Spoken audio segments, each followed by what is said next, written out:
تو ہم نے بھی عقیدتوں میں بڑے کمال کیے. ان عقیدتوں میں ایک عقیدت ہے ہماری قرآن کے ساتھ.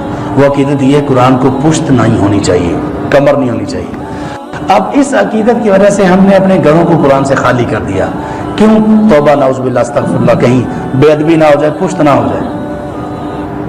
اونچی جگہ پر اگر رکھا بھی اونچی جگہ پر, اور ایسی جگہ پر کہ جہاں پہ اٹھانے کی نوبت ہی پیش نہ آئے. کیوں؟ بھائی پیٹ ہو جائے گی.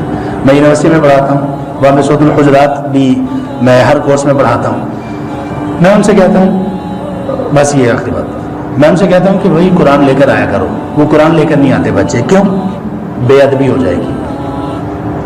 تو قرآن کو پشت کرنا یہ نہیں ہے کہ آپ اس کو بیگ میں ڈال کر اپنی پشت پر لٹکا لیں. یہ پشت کرنا نہیں ہے. پشت کرنا یہ کہ آپ اس کے احکامات کو سیکھنے کی کوشش نہ کریں, اور اس کے احکامات کو جاننے کی کوشش نہ کریں, اور اس پر عمل کی کوشش نہ کریں. یہ ہے اصل اس کو پشت کرنا. اللہ ہمیں قرآن پر عمل کرنے والوں میں شامل کر دیں, اور قرآن کو اللہ ہمارا دنیا, آخرت, قبر اور محشر کا ساتھی بنائیں, اور قرآن کو ہمارے حق میں سفارش کرنے والا بنائیں. سبحانک اللہم و بحمدک اشہد ان لا الہ الا انت استغفرک و اتوب الیک.